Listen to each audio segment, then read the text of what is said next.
बहुत हिम्मत करके प्रश्न कर रहा हूँ महाराज जी। पूछना चाहते हैं कि आपके निकुंज गमन लीला के बाद भी जैसे अभी आपके प्रकट रूप का लाभ सभी को मिल रहा है, वो जगत में चारों ओर एक भागवतिक परमाणु का वातावरण बना है, ठीक ऐसा ही लाभ वर्तमान पीढ़ी को, आने वाली पीढ़ी नहीं। भगवान किसी दूसरे को तैयार कर दे बात अलग है, ऐसी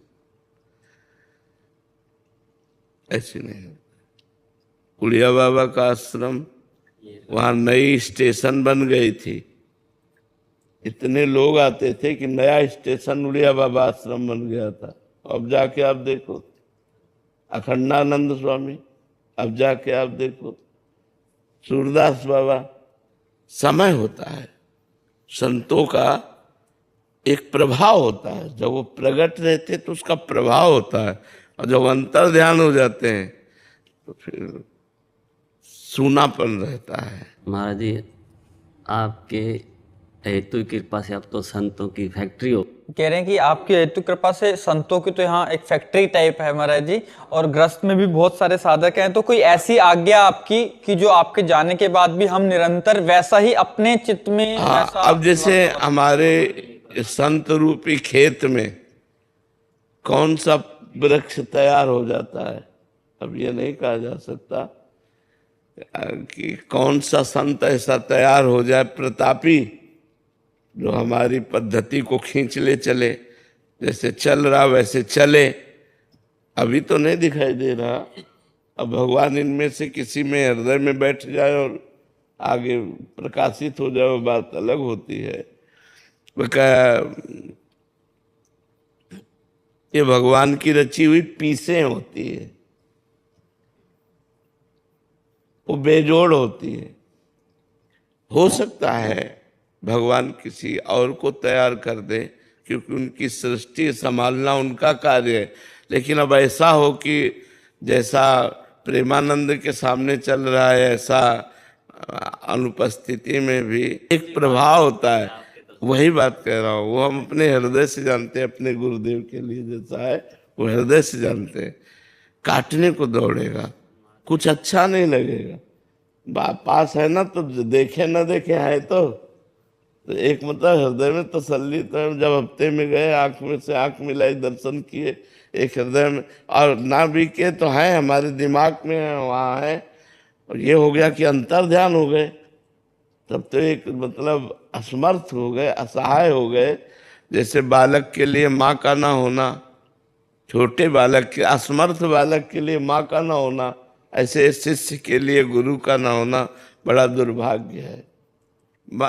वो बातें बनाने वाली बातें अलग हैं, लेकिन जब मुस्कुरा करके देख लेते हैं प्रगट में जो सुख मिलता है, वो सुख प्रगट में आप जो दर्शन कर रहे हैं, जो संभाषण कर रहे हैं, जो लाभ ले रहे हैं, ये मोबाइल से थोड़ी मिलेगा बाद में। प्रगट का एक अलग आनंद होता है, प्रगट का एक अलग आनंद होता है। मोबाइल तो आकर्षण करके हम तक लाएगा, शराब छोड़ोगे, मांस छोड़ोगे, गंदी बातें छोड़ोगे, लेकिन अध्यात्म में जो कदम बढ़ेगा वो यहाँ के संग से बढ़ेगा, यहाँ के दर्शन से, यहाँ के वातावरण से, यहाँ के भागवतिक प्रभाव से अध्यात्म उन्नति होती है। तो इसीलिए बड़े बड़े संतों ने कहा कि हमें वैकुंठ नहीं, हमें इसी मृत्यु लोक में रखो, क्योंकि साधु समागम होगा, संत समागम होगा। तो संत समागम जब है तो लाभ ले लो, और जब नहीं है तो आगे भगवान जाने क्या होगा। क्योंकि प्रायः अब माइंड में रुपया रह गया है, प्रतिष्ठा रह गई, यश कीर्ति रह गई है, भगवान बहुत कम रह गए हैं। जब लक्ष्य होता है श्री भगवान तो वो मंगल करता है। जिसके दिमाग में श्री भगवान होते हैं उससे मंगल होता है। जिसके, अब जैसे हम वेश तो रखें, अब हमारा उद्देश्य रुपया हो, हमारा उद्देश्य मठ मंदिर हो, हमारा उद्देश्य लोक व्यवहार संसारिकता हो, वो फिर केवल प्रवचन होंगे, उनका रंग नहीं आएगा। रंग तब आता है जहाँ जिन महापुरुषों ने जीवन बदला है लोगों का, वो स्वयं के जीवन से बदलता है।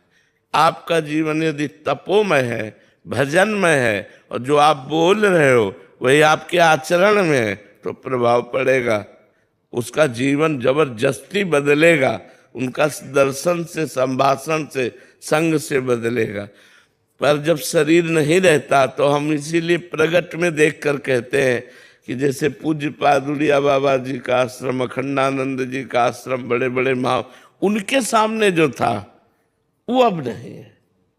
उनके सामने जो प्रभाव था वो अब दीवारें सुनी सुनी नजर आती हैं, अब वो नहीं है।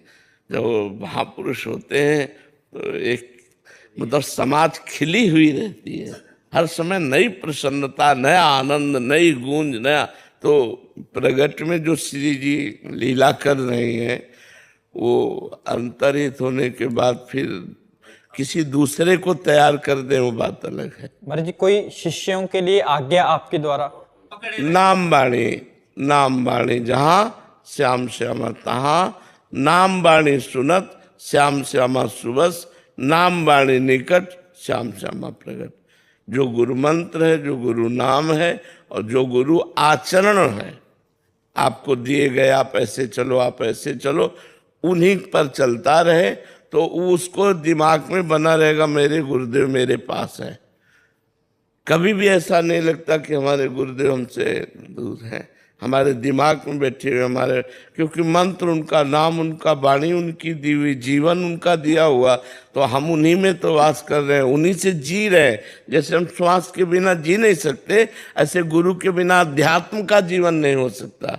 गुरु ही अध्यात्म जीवन है, अध्यात्म ही गुरु है, गुरु ही अध्यात्म है। महाराज जी, जैसे आप कह रहे हैं कि बगीचा लगा है पूरा, तो आपके द्वारा इतना बड़ा विशाल लाखों लोग इस मार्ग पे चलने लग गए हैं। महाराज जी, हमें याद है कि जैसे बगीचा बाहर वाला लगा था, इतनी जो लता थी आपने सींच के आज एक स्वरूप धारण कर लिया है।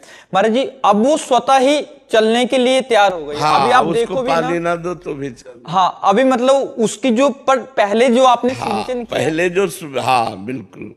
तो जो प्रारंभिक साधना होती है उसमें विशेष सानिध्य की जरूरत होती है, और जब साधक का अभ्यास हो जाता है तो फिर वो चल जाता है। पर गुरु एक ऐसा संबंध है कि वो किसी भी स्थिति में हो, शिष्य अपूर्ण ही रहता है, शिष्य अपूर्ण ही रहता, उसको कभी पूर्णता का बोध नहीं होता। सदैव गुरुदेव की कृपा की याचना बनी रहती है, आजीवन गुरु की कृपा की भीख मांगने की इच्छा बनी रहती है कि हमारे गुरुदेव हम पर कृपा करते रहे। कभी पूर्णता, इस मार्ग में कभी पूर्णिमा नहीं आती,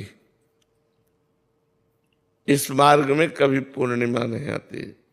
यहाँ से जब कोई जाता है तो अतृप्त ही जाता है, कभी कोई तृप्त होके कि भजन से हम तृप्त हो गए, हम ऐसा, इसमें संतोष नहीं है। इस लोक व्यवहार में संतोष है, लेकिन भजन में असंतोष बढ़ता जाता है, और हो और हो, और भूख बढ़ जाती, रात दिन भजन करने पर भी भजन की अतृप्ति।